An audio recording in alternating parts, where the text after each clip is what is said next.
Good morning or good afternoon, everyone. Welcome to the Pulsar Helium Virtual Investor Day on the Emerging Growth Conference. I'm Anna Berry. Just a few notes. This live continuous event will be running for about an hour. If you experience downtime, refresh your browser because our platform does work best on Google Chrome. If you are watching from an Apple device, you have to hit the play button to start the session. Now, this conference will be uploaded to our Emerging Growth Conference YouTube channel. Subscribe at youtube.com/Emerging Growth Conference. Now, during this presentation, you can submit questions through our webcast module, and Pulsar will try to address as many of these at the end of their presentation. Today, we are pleased to have the senior team from Pulsar, a dedicated helium exploration and development company listed on the TSXV in Canada, quoted on the OTC in the USA and Frankfurt in Germany. They have recently announced positive news from their flagship Topaz project in Minnesota and are represented today by the chairman, Neil Herbert, President and CEO Thomas Abraham James, and Operations Manager Michael Sturdy. Pulsar will be with us, followed by a 15-minute general discussion. For the next 60 minutes, the session will begin. Thomas will give a 30-minute presentation, then we open it up for questions. So please submit any questions you may have through our webcast modules. So without further ado, over to Pulsar's CEO, Thomas Abraham James. Welcome, Thomas. Hi, Anna. Thanks very much for having me again. And hello to everyone who's watching. Great to be here.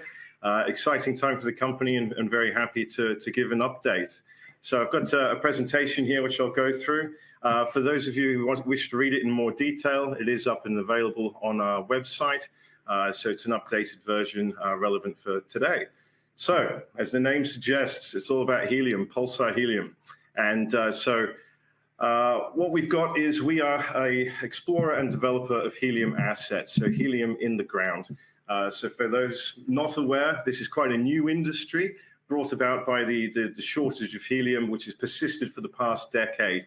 And so really prior to that period of time, there was not so much of a requirement for this industry to exist, but now very much so for a finite and actually quite hard to find element. So we start off here by going into where are we? So first we're going to talk mostly about our flagship project, which Anna kindly mentioned, Topaz in Minnesota in the USA. Now we are the first mover in Minnesota with a new discovery there. And we came about the project because it was a discovery made by accident, I guess you could say, is that there was a previous explorer there looking for nickel. Not terribly successful, but what they did intersect was gas. And that gas was analyzed by two independent labs, came back at 10.5% helium in the gas concentration. So what does that mean? Why is 10.5% important? Well, this chart here shows. So in North America, that 10.5% positioned us as the second highest concentration ever discovered in North America. And really, any helium concentration that's 0.3% in the raw gas or higher is deemed to be of economic significance. What we've just completed is an appraisal well. We were drilling next to that original discovery. And with the gas readings that we were getting there whilst drilling, we did receive readings of up to 12.4%. So, really extremely happy that we're able to replicate that original discovery. And, now the real work begins. So, and I'll get into that in more detail in a moment. So quickly, who are we? What does the company look like? So our primary listing is in Canada on the TSX Venture Exchange, ticker PLSR. Share price as of close on Friday, $1.38. And as you can see, it's reflected there in that chart where the price has gone up. And that was based on the results of the jet stream number 1 appraisal well at Topaz that we announced at the end of February. We've got here the shareholder base. I think this one's quite an important thing to focus on. We've got a new strategic investor there, AB Crescent, that came in a recent placement, took a large position, now a single largest shareholder. And then we have really myself and our chairman, Neil Herbert. We obviously have a vested interest in the success of this company. And then the founding shareholders as well. So really you're looking at about close to 50% of the company is held by management. And also we are escrowed in there. So we have in our stock. We are not able to move it, and the lock-in period persists for, just over 3 years. And what we'd like to put the message forward, and what we certainly hope that everyone can appreciate, is that we have a lot of faith in this company, and we're very happy to be locked up. So there's, it's very tightly held. The public float out there at the moment is 34%. So it's a good structure, and one that we're very proud of. We also only listed, was it in August the 15th of last year? So we've just celebrated our 6-month anniversary not long ago of being a listed entity. And we did this via IPO, so clean, fresh listing on the TSXV. Who are we? So here I am, Tom, President CEO. Neil will be speaking shortly. He's here with me. But really, we've got a background in helium, which has now been for about a decade.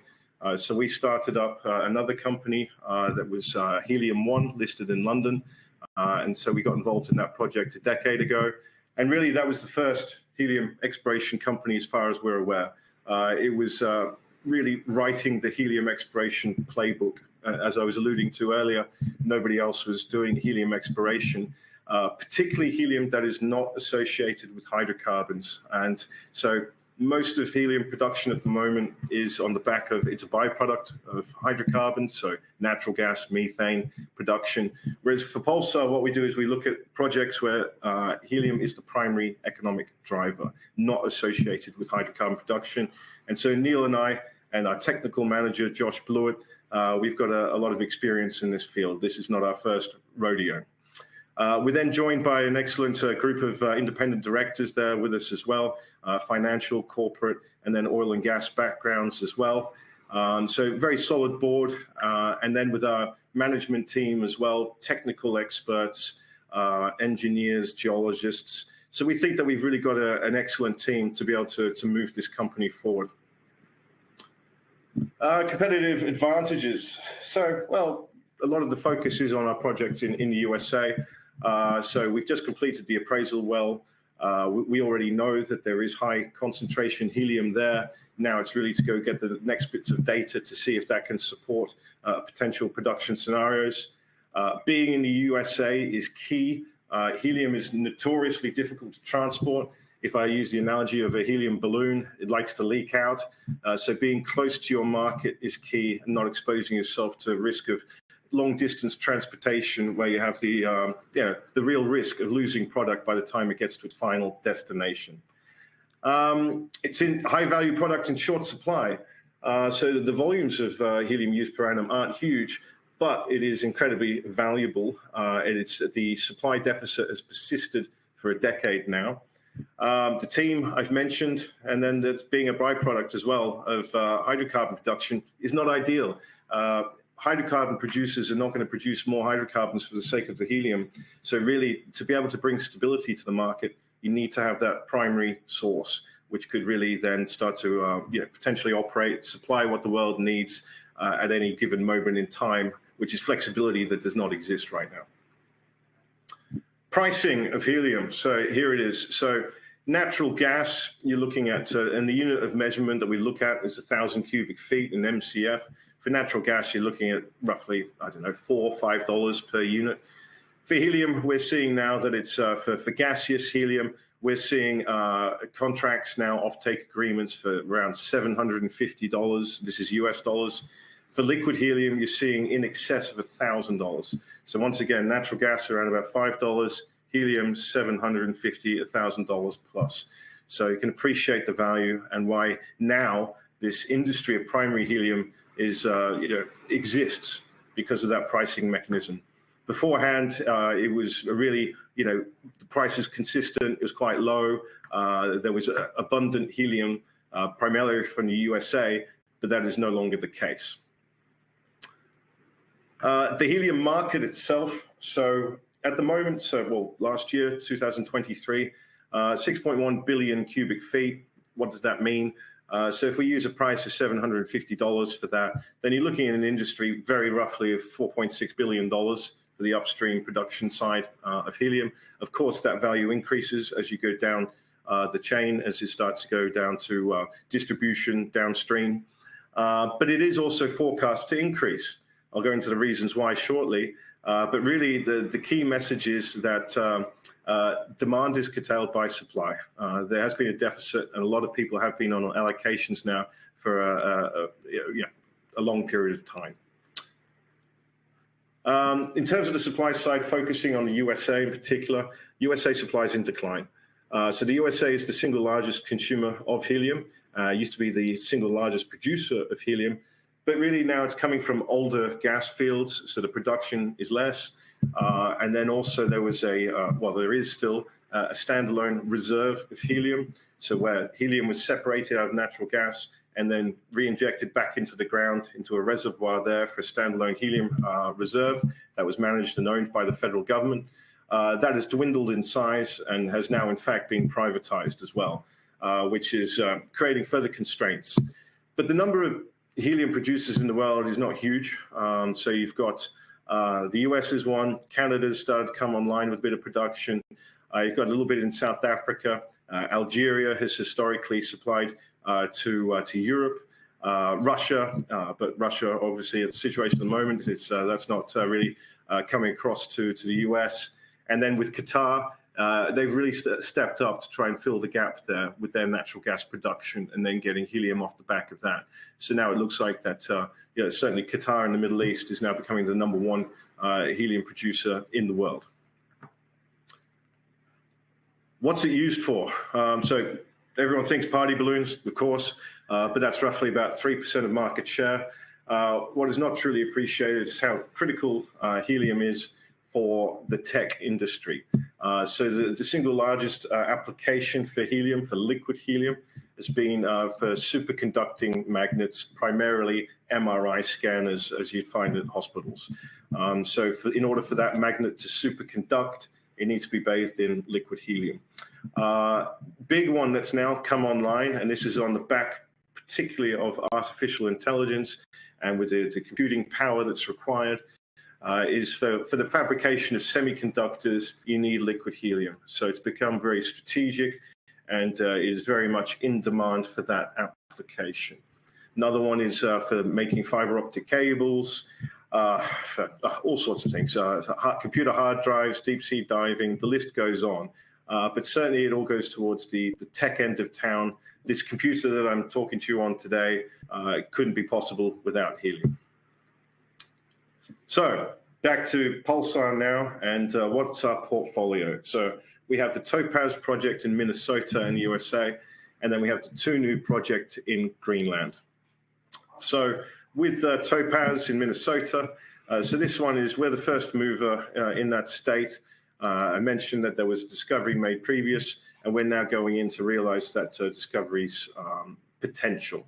So we've moved in there. We've got secured the land package and the surrounding area of interest, and now looking to also to build upon that, because what we believe is that we're looking at quite a large system there. In Greenland, this is a project that we generated internally, and that's in 2021. We confirmed there was primary helium there, so primary being helium not associated with hydrocarbons. It's at an earlier stage than Topaz, but certainly very much of interest, considering that the European Union, they produce very little helium and completely reliant on imports. So helium is on their critical list. So we're looking to get that project moving as well. So now going into Topaz. So here we are, the USA. So we're quite close to the city of Duluth, and really it's a great location, rich mining history there. It's persisted for about 150 years. But with a high impact news flow, so where are we? So it's a bit of an interesting scenario. You've got a helium discovery which is being drilled, but typically you'd have all that lead up data beforehand, your geophysics, your geochemistry, that would really give you that sort of X marks the spot, and then you drill that. Whereas we already have X that's being drilled. And so what we've done in the past couple of years is, and really this company's been in existence since 2019, but we only listed in 2021. We've been building up that data, and that really just before drilling culminated with this seismic survey, this passive seismic, which I'll talk about later. New lease applications. So there, it's the US sort of checkerboard licensing system. So we've tied up all the immediate areas of interest. And then there's some additional grounds that we've got application in. So we're very comfortable that we've been able to consolidate and effectively quarantine the areas of interest. We've just finished the appraisal well, which is the big one, which I'm sure most of you are waiting for me to talk about. So I'll get there in just a moment. And then really after that, should everything be positive, then we start to get onto a resource calculation and then get into to looking at the economic scenario of this project. Location, location, location, northern Minnesota. So I've just returned from here. So we've been there for the past few weeks with our drill program.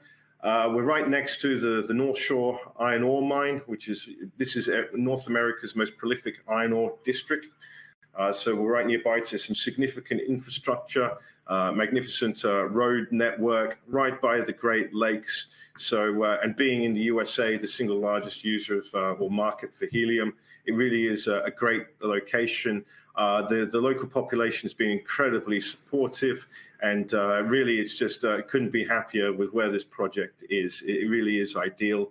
And in any sort of potential production scenario, the way that helium is transported is in customized 40-foot containers on the back of a truck. Here we are, northern Minnesota, great location. That truck can then go off to the contiguous United States and really be anywhere in the US within a couple of days. So considering how difficult helium is to transport, this is key. So fantastic location and very supportive local population. So couldn't be happier there.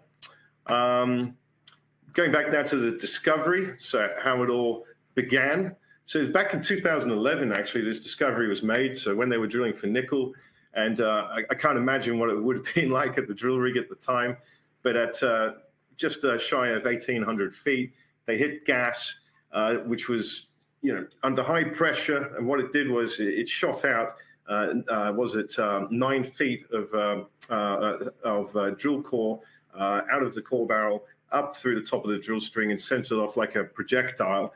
It must have been terrifying, certainly when you're not expecting gas. Everybody there was very concerned that the gas was going to be flammable. Some very brave people there at the rig at the time, they managed to get some really good samples, send them off to 2 different laboratories to find out what's in that gas. Is it combustible? That was their primary concern. And both labs came back agreeing it's not combustible, but it did show 10.5% helium, which is just phenomenal.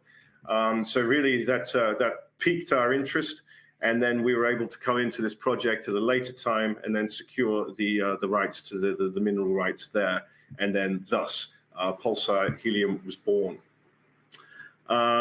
We also know that it's not an isolated occurrence either. So there is no real history of oil and gas in Minnesota. It's not exactly the place to go for that.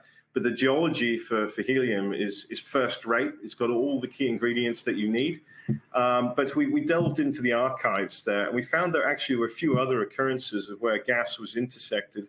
It wasn't combustible. It wasn't analyzed for helium, apart from one other hole, which is located about 100 miles off to the south. And that came back with 2% helium, which in itself is world-class as well. So, we think we're very much looking at a regional play here. So here we are, the appraisal well. Hey, jet stream. So there it is. So there's Muggins there, and with jet stream in the background. So this was only completed, was it just short of 2 weeks ago.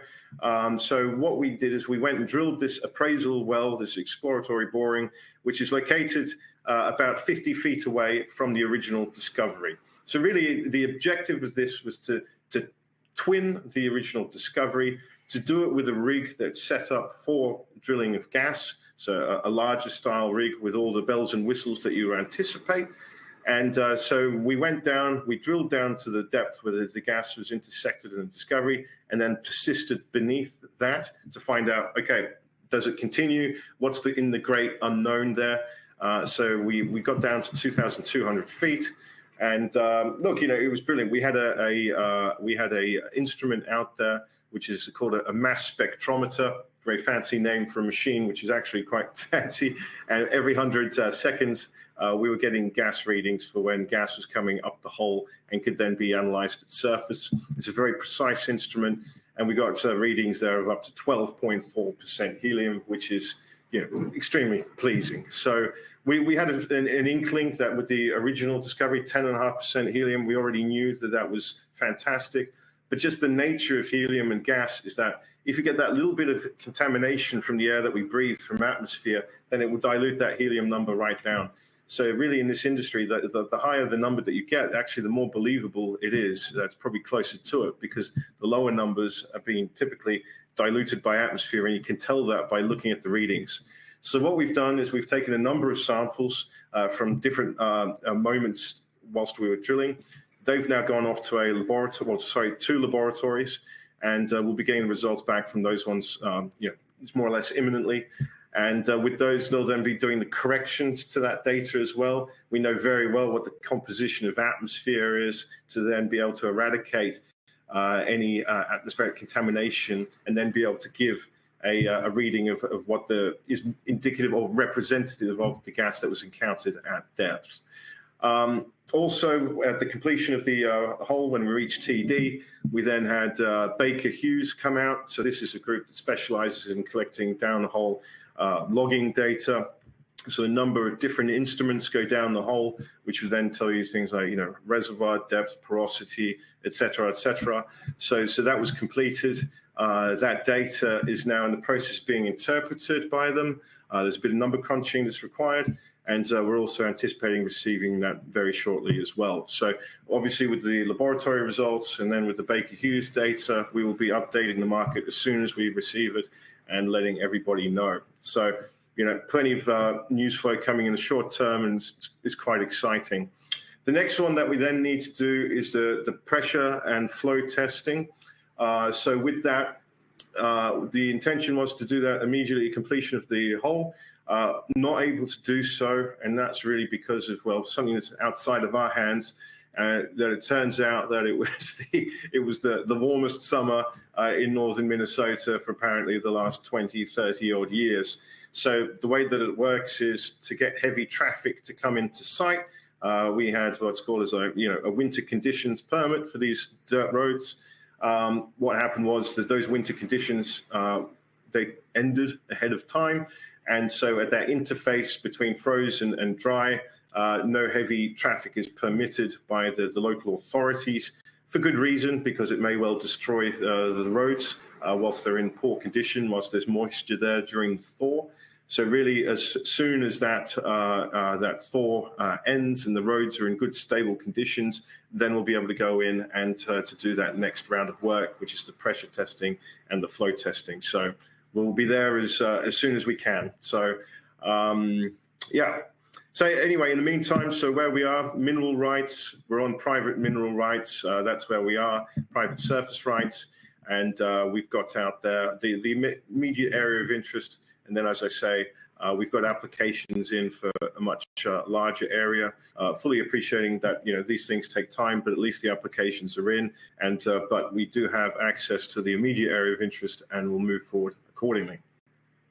Also worth noting, too, that we're regulated by the state. So the Minnesota Department of Health, they came out to site. Their primary interest was making sure that we did not interfere with any water table that may be present. And so that was conducted on site, and that we were all compliant with all regulations there. And also the operation was completed successfully, safely, should I say. So no injuries. So, full credit to our team. Right, going into it. So this is the seismic data, or the ambient noise tomography, which is referred to as passive seismic. So what we've got is this red sort of vertical here. This is the original hole, the original discovery. We then got in just after that. We drilled just next to it for the appraisal well. What we see, without going into too much detail here, is that this green blob is where we're seeing a significant velocity change. And it's really quite fascinating that really is coincident with where the hole intersected gas at the same depth. So this obviously gives us great insight into the potential for this area, and it's something that we're keeping a close eye on, and we'll be following up on and testing further. And here it is in plan section, so you can see it's open to the west, to the north, to the south as well. So we do think that we are looking at something potentially quite significant in size. Look, I appreciate where we are with time, so I'm just going to be fairly brief on Greenland. But what we've got here is two new projects. We're on the east coast of Greenland. Beautiful looking place, Itokatomet, been there many a time. And with this one, we have an extremely large land position. So what's that? Just shy of 3,000 square kilometers. Here, it's you get the helium coming to surface via hot springs. It's really nice exploration, actually. You got these thermal springs there on the east coast of Greenland. The bubbles come up, you measure the bubbles, and then at a laboratory, and those carry up gas from depth. And what we found there is that it's a helium-nitrogen system. And so now really we know that the potential is there. The next step is really then to go off and to do the geophysics and then lead up to a drill program at this project. Yeah, and there's one of the springs there. So a beautiful day in East Greenland. So really, the roadmap to success. I mean, how do you get a helium project moving forward? This one is a good one to get your head around. So it really is identify, lease, data acquisition, which is where Tunu is. You then do a resource calculation. Then you go off and drill an exploratory or appraisal well. This is where Topaz is. Then the next one is you go off to reserves, offtakes, and then look at eventual production. So these are the gates that you need to get through to realize a project's potential. But really for helium, we're not talking about digging holes in the ground. We're not talking about drilling 500 drill holes to try and determine how large this thing is. The footprint is incredibly small. So we are aware of other helium companies out there that are going into production with just 3 holes. For us, we've drilled 1 hole in Topaz. It's extremely high grade, and really, should we get good flow from that, good pressure and nice size reservoir, then really there's not too much else that's required to then potential production. So to be one of the world's largest producers of helium, you're looking at producing 1 40-foot container of liquid helium per day. The orders of magnitude are much, they're far less than, say, natural gas, where you need to produce oceans of it and have these huge plants. For helium, it's quite modest that's there, and the only consumable that you're looking at is energy. You're not looking at using water or any chemicals or anything like that. So actually, to be able to realize production, should we get to that stage where the resource and the feasibility study then supports that production, you can really throw the kitchen sink at it to try and get into realize that production as quickly as possible. And the technology is already existing. We don't need a bespoke helium plant where we had to reinvent the wheel. This is technology which is readily available, and we're certainly well versed in it. We've already started speaking to manufacturers and then also to key end users of the helium product, and there's great demand out there for it. So look, I think I might end it there, and we can maybe get into Anna. Maybe we can get into the fun bit of having some questions, and I can get our chairman across here, and I'm sure that happy to answer any questions that are out there. All right, great job, Thomas. Yes, okay, we are welcoming our operations manager, Michael Sturdy, and then I believe we also have Chairman Neil Herbert. Welcome, gentlemen. Thank you. Okay, thank you. Let's jump in. First question for you, Neil. Can you please elaborate on the importance of the Jetstream #1 appraisal well? How significant is this milestone for Pulsar? It's very significant for us. So 3 good reasons. The first is, obviously, we had a discovery historically with over 10% helium, but there was very limited information from that well. So what this well allows us to do is to confirm that discovery in the first place. Secondly, it also allows us to run a full suite of testing, which obviously was not done on the original well. So we're in the process of doing that, and that will generate lots of good news flow over the next couple of months. Very exciting time for us. People can see that news come out. And finally, I would say it's very important, not only for us, but it's also very important for the USA, because this is potentially a major new source of primary helium supply. And as Tom touched on this earlier, this could be a game changer in terms of what's happening in the supply of helium, particularly as the USA has seen declining supply over time and an increasing reliance on supply from areas of more elevated geopolitical risk. Wonderful news. Michael, tell us a little bit about how the drilling program went and let us know a little bit about the permitting and regulating regime for Jetstream #1. Overall, the drilling program went quite well. And as with any drilling program, there were challenges along the way, such as our need to move to air drilling.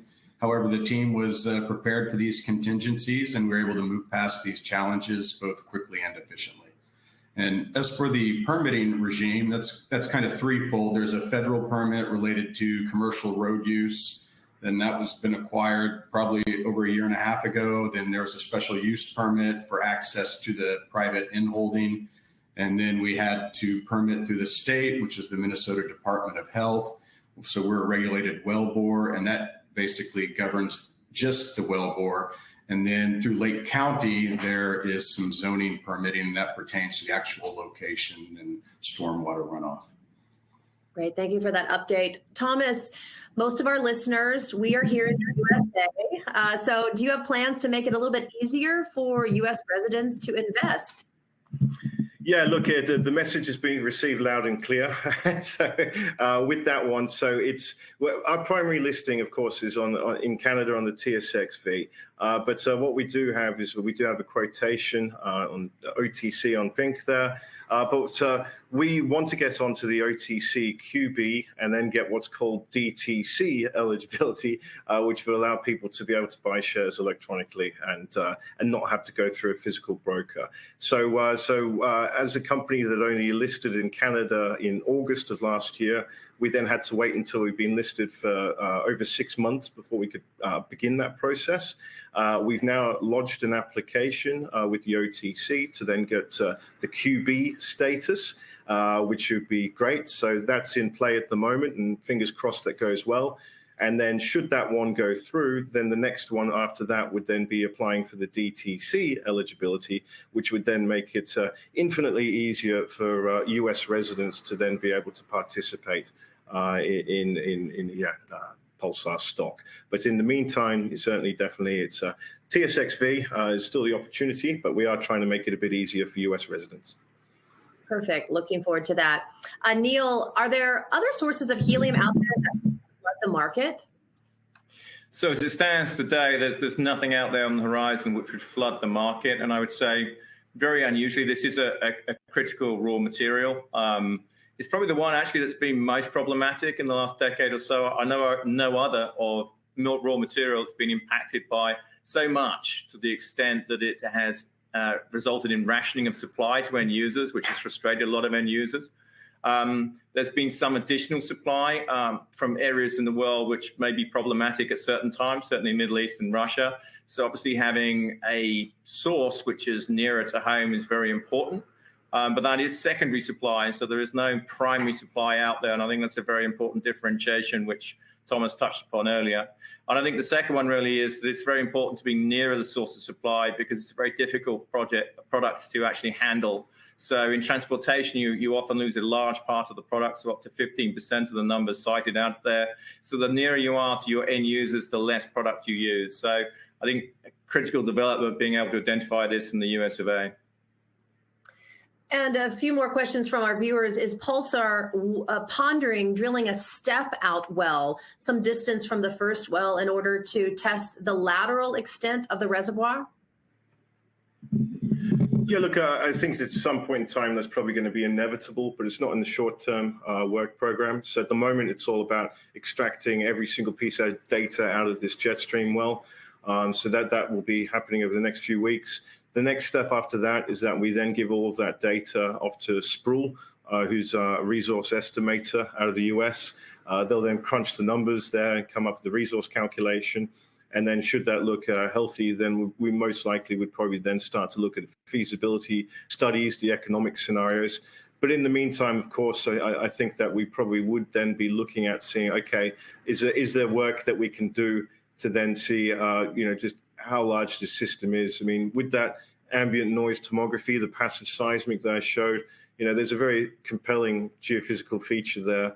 And we know that this thing, it does have potential for regional scale. So I think that it's, the temptation will be quite great to then have a look and see if we can do a step out a little bit further into the unknown. I mean, we were very conservative with this one to go and twin the original discovery, but that was the prudent thing to do.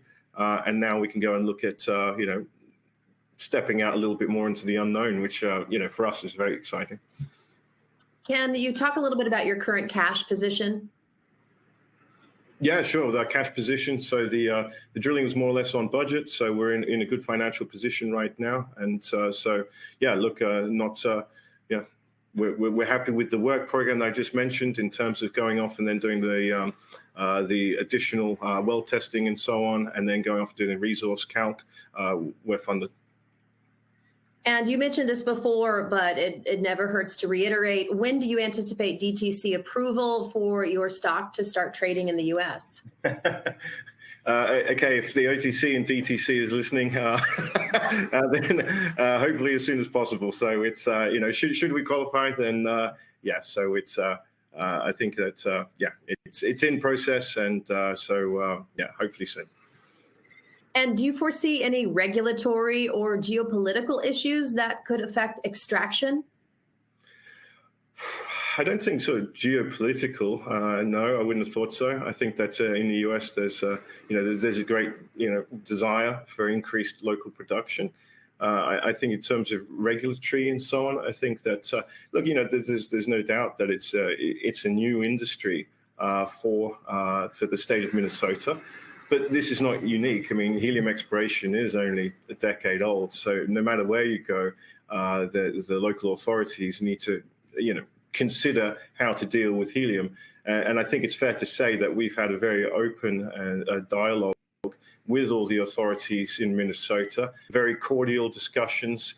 And I think that we're all aligned that nobody wants to see this slow down, for it to move ahead. So look, we've got a very good feel about it, a very good working relationship, and very open as well, to the point where we had more or less at site, we had all the local authorities, counties, state, and even at a federal level come and visit to see firsthand what it is we're doing, fully appreciating that, once again, helium is new, and people aren't sure what to expect from it. So, we've taken the approach of full transparency, and like to think that it's paid off, and that, I think that, so far so good. When is the Baker Hughes report due out? And do you have a timeline for any other lab results? Yeah, I'll take that one again. So I think that with those ones, they'll be, it's any moment now. So it's not far off. So the samples were delivered to the lab not long after the drilling was completed. So, it goes through their process, but it shouldn't be too much longer. So, we're not talking about, months. We're not talking about even weeks. It really should be here fairly soon. But obviously, as soon as that's received, we'll let the market know. And then with Baker Hughes, once again, that should be very similar as well. So they've finished the work at site. In fact, everything's left site now. The site's now bare, the drill rig, everything. So we've now got a wellhead there at surface. But with them, they go through their internal processing. And it's not long to wait, everybody. Now, helium is extracted in the U.S. and some other countries. How does the labor costs vary and affect the final sale price and profit, especially when it comes to competition? I think from that point of view is that really it's the volumes that we're talking about for helium, a lot less than, say, for natural gas. So you're not looking at a huge installation. And so the workforce in northern Minnesota is quite adequate. We already have that highly skilled workforce.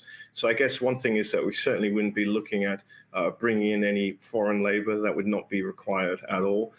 So it certainly would be local labor, and that brings every advantage under the sun. You're not looking at relocating people's special packages or anything like that. You're looking at using that local workforce which already exists.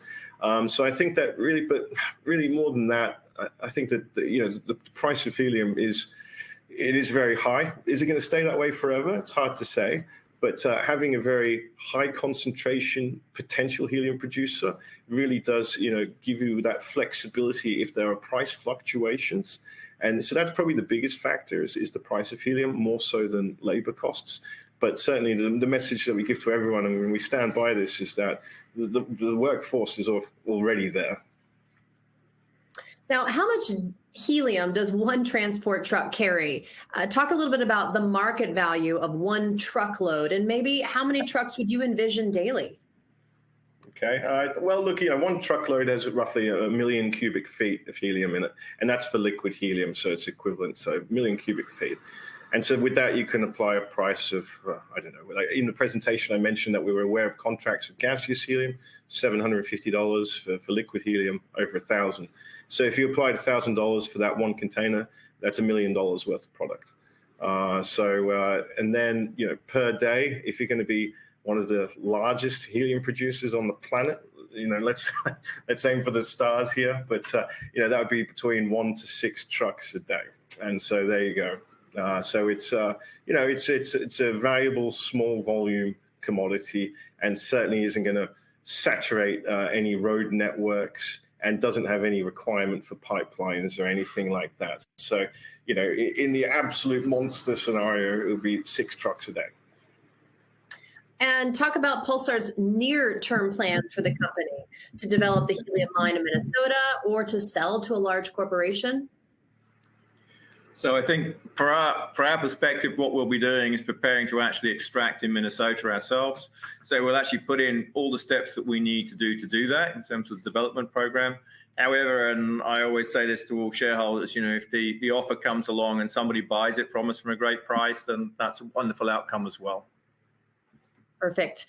If you can expand on the presence and response to radon gas in the gas mixture, how is it dealt with, and is there a commercial market for it? Well, Michael, do you want to take this one? Well, all indications are that there is no radon gas present within our gas composition. We've tested for it and it hasn't shown up, and so we don't expect that in our part of the world. And we have a few questions around load restriction. Comment on dates for load restrictions lifted in the area of drilling. And how does the spring and fall heavy load restrictions affect your delivery once you're producing? In the short term, the spring load restrictions typically go for 4 to 8 weeks, and every year it's variable. So just expectation towards the end of April, early May for this year is what I expect for the spring load restrictions to terminate. And that's the point in which we would begin mobilizing the heavier equipment for the flow test. As far as more long-term, and you're looking at maybe, there's not really any restrictions in the fall, but as far as trucking goes, we would look at maybe improving on some of the road access to our location, and we would then be able to move across those roads, maybe heavier loads if necessary during that spring breakup time. And obviously, that's looking quite ahead into the future. Okay. Has anyone contacted you about an offtake sales agreement? Look, I think it's fair to say that this product is in high demand, so that should be sufficient answer. Otherwise, yeah, lots of people have approached us regarding the product. So, but at this moment in time, we're just playing on with the testing and doing our work. We don't want to be committed to any one group at this point in time. Yeah. Okay. And how long is a usable life of each project before you have to move or acquire a new property in a new geographic region? I mean, they're all different, but once again, I just have to emphasize that with this one, it's extraordinarily high concentration helium. So the actual amount of overall gas in place that you need to discover to potentially support a production scenario is not as large as, say, if you've got a much lower concentration of helium that's there, where you need to find an ocean of this stuff. So, to be honest, we've got the work coming up where we're going to be determining, okay, what is the updated resource look like? How much is there? But there is no sort of rule of thumb. Every single deposit is unique, but we have a big advantage with that high concentration. So look, another way of answering the question is, we're not looking at any other projects. We love our portfolio, and there's no need to jump to a different jurisdiction. Okay. A few questions concerning flow rate. Do you have the funds for pressure and flow testing once flow rate and size is known? And what is the way forward to production? If you could talk a little bit about a ballpark investment and maybe a timeline, next steps. Well, the answer to the first part of the question is yes. So you've got the budget for the flow testing, that's all taken care of. Then after that, going forward, I guess when you start to look then, a potential production scenario, which is I assume where we're leading towards, is that with that one, you then get options. I mean, ballpark figure for a liquid helium plant. Yeah, I mean, we haven't done this is what the feasibility study is for, but you're talking, tens of millions of dollars, not hundreds or billions of dollars. So for that, most likely, I mean, for us, we showed that we had, very much skin in the game with this. So for the benefit of our shareholders, we would not be looking to dilute this stock as against everybody's interest. So should we get to that point in time, we'd then be looking at facilities, perhaps debt facilities and so on, which we could go off and then fund the capital costs using those debt facilities rather than dilutive capital raising. The ability to go off and get offtake agreements could only strengthen that as well. And we know that other helium companies have been able to manage that also. And at what price does helium need to be profitable at the projected output of 1 container per week? Well, once again, that's going to be in the feasibility study, but we can, I guess the easiest way to answer that, well, actually not easy, it's probably not the one answer that the person's looking for, but is to look at other helium companies out there which are going into production, and you can see what their capital costs are and what their production scenarios are and their helium concentrations. So, should we go into production once again with that high concentration, we could probably weather some significant fluctuations, whereas those who are at the break-even margin may struggle to do so. So it's all about, high grade brings so many opportunities. Yeah. A few questions about Greenland. Do you deliver to the subsea EU connection? No. Yeah. Is there a green angle in the production? Yeah, look, there is a green angle because once again, it's not associated with hydrocarbon production. So more than 95% of the world's helium comes as a byproduct of hydrocarbons. So obviously it has its footprint. But where our project is in Minnesota, we'd be looking to connect to the grid, the electrical grid, that is. So that's the only consumable that we need is electricity. We know that in the vicinity there's hydropower, so we'd certainly be looking to do that. So we've got a real opportunity here to, decrease the carbon footprint of a commodity. So that's certainly, it's one of our key, messages as a company. It's all about sustainability. So we would be doing everything to make sure that happens. And what is the concentration in Greenland? 0.8%. Talk about what sort of subsurface geology do you look for when exploring for helium? Michael, do you want to have a go? Typically, you're looking for very old granitic rocks in the age of at least 1.1 billion years, and that gives time for the radioactive decay of uranium and thorium in these granite rocks to actually give off enough helium to provide a meaningful accumulation. In the case of the Topaz project, we're looking at rocks that are 2.7 billion years old. And a question about Topaz, how long would it take Pulsar to get Topaz from a test bore to actually selling helium? Well, I mean, should all the planets align and everything go perfectly? I mean, obviously we've got a number of gates to get through, but let's assume that they're all positive. Then really, you'd probably be looking at, I'd probably say that 18 to 24 months is possible. Should everything go perfectly smoothly. And have you published Topaz reserves estimations? We do not have reserves, so we have a resource, and that's in our prospectus. And how big would the pocket need to be in order for a helium mine to be economical? Well, look, firstly, it's not a mine, so we have to say that. So it's we don't use the word mining. It's for a helium production scenario. I mean, it's hard to say. So once we get the resource calculation done, then we'll have a better understanding. So we'll get back with an answer on that one in a few months' time. Okay. Is the exclusive option on the further 2,000 acres at a price already fixed? Yes, it is. Yes. And how many years do you believe helium could be produced in Minnesota? Well, I mean, we see it looking as like quite a large regional play. So, that other occurrence 100 miles to the south, as Michael says, we've got an ideal source rock there, one of the oldest rocks on the planet, which is what you really want. So, the geological conditions are very good. So, I don't know. This is why Pulsar exists. So we're going to go and find out and try and realize that potential. I can't give an answer now, but all the geological ingredients are there. A follow-up, since you state you could be the largest helium deposit in the world, what do you think the total size of the helium reservoir could be? And how soon will you know about the approximate size and volume of your find? We'll know in the vicinity of where we've drilled once the resource updates occurred. So once we have the data from this jet stream well, we give that data to Sproul. They do their resource calculation. In the vicinity of that drill hole, we'll then have a feel for what's there. As for the step outs, that's when the further work's required in terms of additional drilling further afield that we then slowly or incrementally look to add to that. And can you talk about the need to raise funds in the future? Yeah, so I think as it sits today, as Tom has set out, we have plenty of funds for what we need to do now.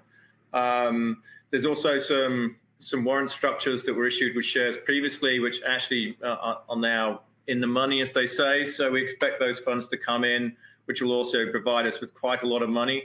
I think for the moment, not any immediate need to look to a fundraising. Obviously, if we're going to production, which Tom has talked about, there is additional work. If we were to look at doing a major step-out drilling program, that would be work. But these are decisions all down the road. If it comes to a production scenario, we can certainly look at some prepayment arrangements for product with off-takers. So you can look to the debt portion, which Tom has alluded to. So I think there's a lot of optionality around what we can do in the future regarding funding. But for the time being, one of the nice things about this project, actually, it is a very economic project to do. Looking at some other helium exploration, which hasn't so far been successful, we're aware their wells cost $15 million. Ours probably coming around $2 million. So very economic. We get a lot of bang for our buck in Minnesota. So I think people can see a lot of good results coming forward for what would be a relatively modest pool of money. And will a stock offering be required to finance to production? Possibly too early to say at this point in time. As we just said, it is a real question about how we go about the financing. You might look to have prepayments from end users for the product. So possibly yes, possibly no, but that's a way down the road at the moment as we work through the current gates that Tom referred to. And can you say more about the helium purification technology stack you're planning on using? Mm-hmm. So that will be, fine-tuned in if we get to the feasibility stage. But sort of existing technology is membrane separation. So the raw gas. Well, you'd have the production facility right next to your producing wells, so you wouldn't have big pipeline gathering systems. So you'd have it close by. The raw gas would then go in, pass through a series of membranes, and that basically separates out a lot of the bulk gases. With the, let's call it the helium concentrate gas, that would then go into its cryogenic distillation or a cold box. So it's effectively where you increase the pressure, decrease the temperature, and so all the other gases freeze except for helium, which would be a liquid. And then for I'm oversimplifying it here, but then you would effectively crack a valve, and that liquid helium would go out of that cold box and into a container. And so the main component is electricity for that cryogenic part, whereas the rest of it is sort of like an osmosis type setup. And was the potential volume shown in your slide determined with ground penetrating radar, or was it just a scientific guess? Ambient noise tomography is what it's called. So we use a group called CISPRO. Sadly, none of us are that good at guessing. Yeah. And is there a fear of competition getting ahead of you or copying you, specifically in the iron range? Look, that potential always exists. There's no doubt about it. So we've been very methodical with certainly with picking up the key license areas. So we like to think that we've got. I have said it's quite a large regional system. We're not going to license up all of Minnesota, but the areas that we really think are key, we've already got under control. The thing is actually that whilst this is regionally, we think it's a big system. One thing that's key that makes this project so exciting is that at surface, you're not seeing helium leaking out. So Greenland, you see it with these bubbles and so on. Other locations, you see it. But at surface, it's absolutely benign. And that's because the cap rock, that sealing unit, the gas just quite simply can't get through. It's an impermeable rock unit. So for any new entrant that comes in, whilst they could be in an area which is, got all the potential in the world, the question is, where do you put that? Yeah, where is that X to drill the hole? There's a lot of lead-up work that's required to try and identify that. And that's given us, we've got, I guess, years worth of advantage over anybody else. And what are your thoughts on the price of helium increasing to the point that other carrier gases like hydrogen gas can be used in its place? Look, helium's not really something that we see as being really substituted. It's quite unique. I mean, hydrogen's combustible, so no one's going to get an MRI scan with a combustible gas above your head. It's going to be a bit scary. So, for a few other things as well. So I think that really helium's got its place. The market is currently, for anyone in the manufacturing process, helium's just a component. There's many other ingredients that's required. And whilst it can be, very expensive, in the overall grand scheme of things, it's not the make or break. So whilst, for any helium company, it's a wonderful opportunity for profit, at the end of the day, I can't see it. Well, there is no substitute anyway. No, but I would add to that, I think the real problem with the industry has actually just been lack of supply. So as I said, we often have come across end users who are very frustrated by supply rationing in the sector. So actually the consistency of supply, so having a supply that you can rely on, I think is an essential development for all of the sectors, be it aerospace, be it healthcare, be it chip manufacture. Mm. If helium content is around 10.5%, what's the other 89%? And is there a market for that other percentage? Yeah, so the other gases that are present, we've got nitrogen, we've got CO2. So those are the other two big ones. So nitrogen is what most of our atmosphere is made of. There's no real commercial value to that. The CO2, which is something that we've been addressing, is that it turns out that for the past couple of years, the USA has had a CO2 shortage, which may sound bizarre. I found it bizarre when I first heard that. But you've got certainly CO2 that's being sequestered from polluting business. But to be able to actually use that in medical, food, beverage, water treatment, it's actually very expensive to process it, because that CO2 is filled with ash or other impurities, and so that's being pumped back into the ground, sequestered, and so on. But actually, in terms of clean sources of CO2, there aren't many out there, and so the price has actually gone up, and it's more now than natural gas. So what we're actually looking at is businesses in Minnesota which are currently importing CO2 and offsetting their imports by selling locally. And so for some of these, to give you an idea, is like for the treatment of municipal water, CO2 to change the acidity level. That's one thing. Food and beverage, to give soda to have its bubbles, food so it's got a shelf life of more than 12 hours. There's a lot of things that we can't get rid of CO2 for. And so what the hope is that we can provide Minnesota with a domestic source.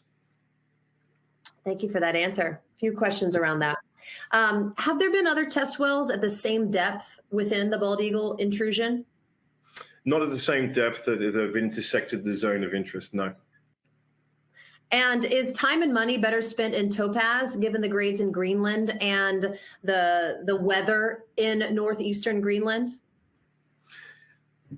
Yes, that's definitely money better spent at the moment in Topaz. So that is our primary focus, and that's where we'll be spending most of our money.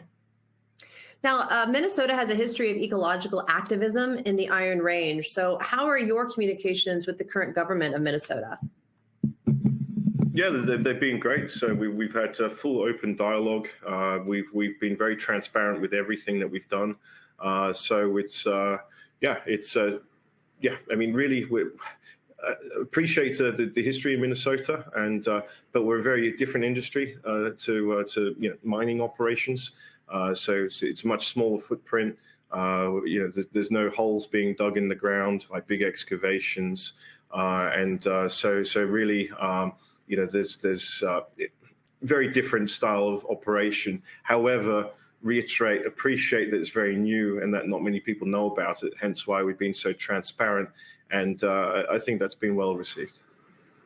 Are there any environmental or regulatory issues with disposal of any non-helium gases separated from the helium during the production process?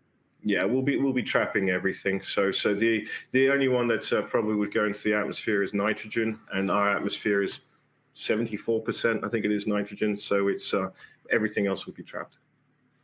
And what are your lease rates per acre with the government authorities? We'd actually, with the government authorities, we do not have leases with them yet. So we only have private leases. And could you see a partnership or subsidies with the U.S. Defense Department in some ways, as helium is essential for rockets, maybe with Elon? Well, look, Elon, if you're listening, feel free to call. But look, for us, the real prize is that if we get into production, that we could then sell directly to the end user, bypass the middleman, the distributor. So with the likes of SpaceX and so on, and DoD, DOE, of course, we're open to that. Yeah. And are there days or times that site tours are open to investors? Michael? So during the drilling of the jet stream #1, we actually did have a few days where we brought some people from the public, government officials, and some investors out to site, and also people from the media. But on a day-to-day basis, we're really not offering that. Obviously, if there's an important investor that wants to come to site, we can potentially organize that, and they can call Tom. Seems like there's a desire for that. Yeah. No, but happy to show. So for anyone who would like to see it, just reach out, and then we'll coordinate a time. So it's happy to show you around. And I think we had during the drilling, it was roughly about 80 people that came to site. So the tours were thick and fast. The drillers really were quite amazed by the level of interest. Yeah. Wow. Gentlemen, do you have any closing remarks for all of our viewers today? Yeah, and I think I really appreciate all the interest that we've had from investors and inquiries. From our side, we think we're sitting on something that's very important in terms of helium supply in North America and indeed potentially worldwide. So watch this space. It's going to be exciting.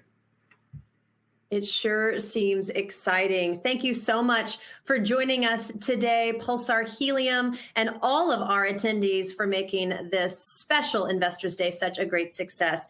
Thank you, everyone. Just know in just a second, you'll be redirected to our registration page for our next Emerging Growth Conference. Stay on to reserve your spot early. And a complete replay of this conference will be on our YouTube channel, youtube.com/Emerging Growth Conference. Please follow us on Twitter @EmergingGrowthC. I'm Anna Berry. Thank you guys so much for joining us, and good luck. We look forward to following you along. Thank you. All right. Thanks for your time, everyone. Cheers, everyone. We'll see you again. Thanks for watching.